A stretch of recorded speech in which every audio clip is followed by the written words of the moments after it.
June 1st, 2016. This video is called Foodkushima 2016. I have a leaf lettuce, strawberry, and a blackberry, and I'll tell you the significance of them. Now, it has been about 5.5 years since the tsunami from the greatest earthquake in human history struck Japan on March 11th, 2011. It's called Fukushima because I'm still wary about the global food supply. Of concern is seafood from the Pacific Ocean and the whole fishing waters of the earth. Also of concern is the breadbasket of our food supply, is the produce growing centers of the West Coast, including the state of California. Also, half the produce grown is grown in the Sunshine State. Two problems. Number one is the fallout that has already fallen from the initial explosions. The half-life of only one isotope, cesium, will be about 300 years. Other isotopes will continue to irradiate for perhaps millions of years. So the Fukushima signature will be with us for countless generations to come. Number two, since the meltdown leading to the melt-throughs are continually releasing contaminant pollutants and an endless fallout will continue forever. Japan is still incinerating contaminated trash that is going into the air currents. Although it may rain sporadically in the drought-stricken state, when it does, these contaminants come down to the earth. This is when it settles on farm fields and into the soils for future harvesting. The Fukushima site is bleeding thousands of isotopes into the ocean from the aquifer that runs under the plant continually from the initial core collapse. The world has never seen anything like nuclear reactor fuel missing from the core containment. Nobody knows where the core has gone to. Cesium is water soluble and makes its way into soils and waters as it quickly becomes ubiquitous in a contaminated ecosystem. The whole water cycle is 100% dependent on our oceans. Evaporation from our oceans condenses as water vapor to form clouds and returns to the earth as rain, snow, and hail. See where this stuff is going? Everywhere around the globe. Cesium-137 is new to us as a species. They did not exist on Earth in any quantity during the entire evolution of complex life. Although they are invisible to our senses, they are millions times more poisonous than most of the common poisons we're familiar with. They cause cancer, leukemia, genetic mutations, birth defects, malformations, and abortions at concentration levels below human recognition and comprehension. They are lethal at the atomic or molecular level. The Japanese government has been desperately trying to mend public relations about the safety of its food products. Japan has been affected by the lack of transparency and almost zero respect for access to information on subjects directly or indirectly related to Fukushima. This is probably the worst disaster this century to happen to the world. 1/3 of our oceans are being contaminated and nobody is talking about it.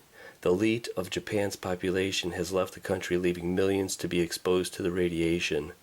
Fukushima is poisoning the whole world right now, and Japan keeps it secret. The whole Pacific wildlife is suffering from radiation. Sea mammals are first to die. There are many updates for the last month about dead whales, dolphins, crabs thrown on the beaches. By the way, who knows where the melted cores of the 3 nuclear reactors in Fukushima are now, 5 years after the accident? I guess they're below the plant, in the groundwater. I don't believe anything they put out about Fukushima. It's still melting down. Fukushima is forever, above and below. They do not have a technology, as if plastic bags weren't bad enough, there's 10 million plastic bags that blot the landscape full of radioactive soil going nowhere, above ground, whilst 600 tons of radioactive fuel are lost below ground. Hey, what's a little nuclear meltdown radiation in your food? Funny how the U.S. has shut down their worldwide beta detectors and constantly raise the safe limits for radiation in our foods. 6 months after Fukushima, 15 bluefin tuna were tested off the waters of California. All had radioactive isotopes. Maybe I believe it is a lot worse than we are being told. The oceans that surround the earth are enormous. The radiated tuna are not gluttons. They are just swimmers in an immersive pool of nuclear destructive energies. The Fukushima disaster was worse than what they let on, and no one talks about it. I have not bought seafood from the Pacific since, nor am I buying produce from the West Coast. I am starving in the winter and growing my own in the summer. Maybe you should also. Now, this is what I'm talking about right here. If you could really read real close, that's what I'm trying to avoid. The California grown. Instead, I'm doing organic only, but it's very hard to find non-California grown produce. Now what I'm trying to find is produce that is grown in Mexico. Now it's still on the west coast of the landmass, but it's not in direct contact with the flow of the oceans and the trade winds that come across from the west to the east on the planet. Now what I have found, instead of Cal Organic, I found this company called Lady Moon, and it's a farm, and this little tag is what I seen. I'm very happy to have found. It's grown in Florida, Georgia, and Pennsylvania.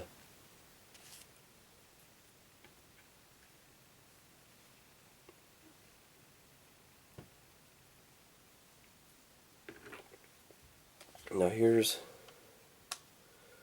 my Geiger counter.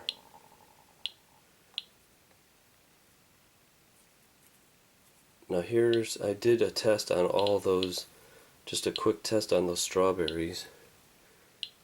And I'm going to put this strawberry underneath the Geiger counter. Now typical CPMs are 30 in the burbs of Cleveland, Ohio, USA.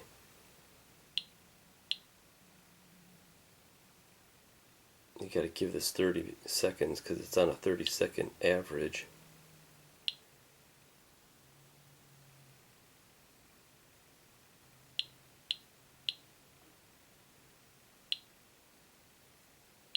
I don't have all day, but you can get the point there. It's about 30, 35. Now these are the ones that, when I did it earlier, they tested higher.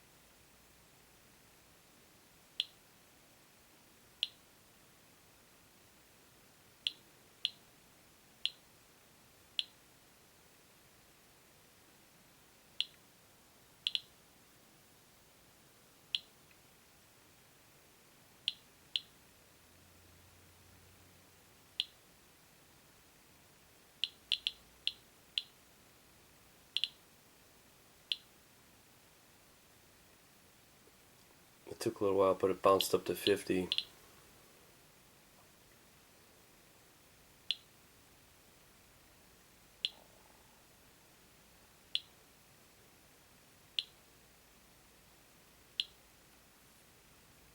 And I found this smaller one that did the same.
Alright, now these are not dehydrated.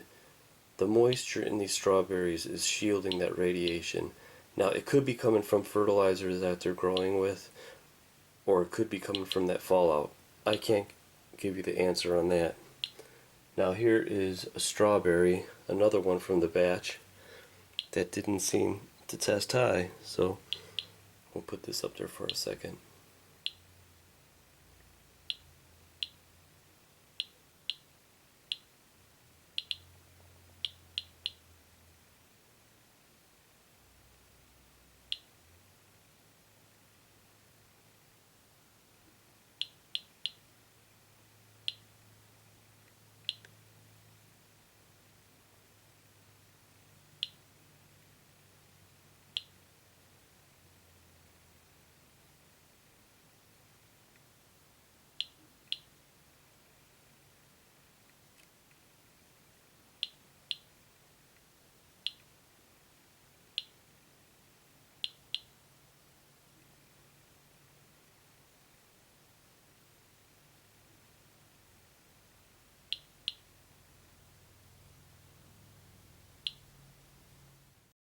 Alright, some are higher than others.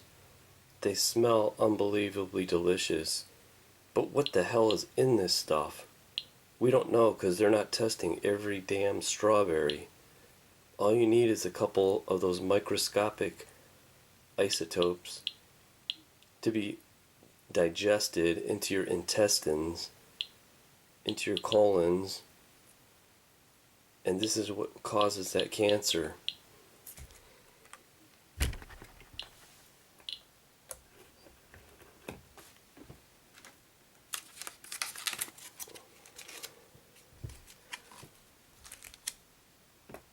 Alright, let's put this on.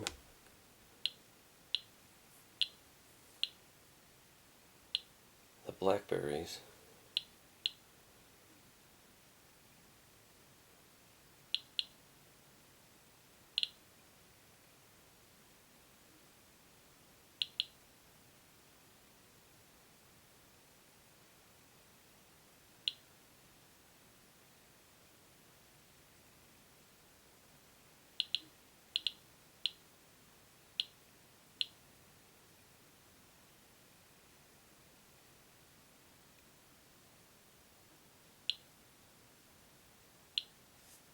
Now 30 CPM is the average over here, so it's telling me that there isn't a lot in the blackberries as much as it is in the strawberries.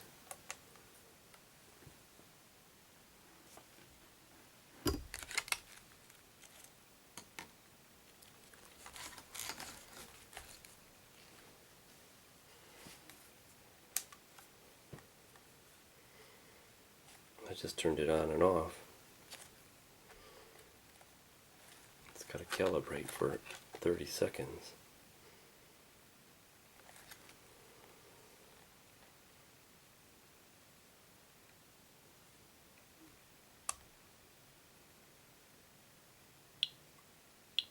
Now while this is doing this, I'll just say I think all the states were contaminated because the globe was contaminated with those isotopes when it first blew. But I really truly believe that the West Coast has got more than the rest of the country. So we have to eat, but maybe we should start growing our own, and then you can guarantee that it won't be as bad as the commercially grown produce. That'll be up to you, because everybody seems so lazy that they don't want to do nothing for themselves. Alright, in conclusion, here's Japan on a globe. Now here is Fukushima,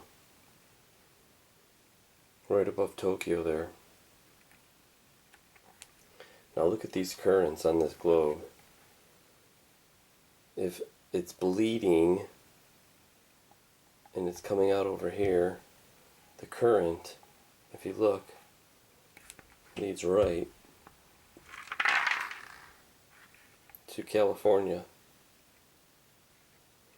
Now remember what I was was saying is the precipitation and rain actually comes from the ocean.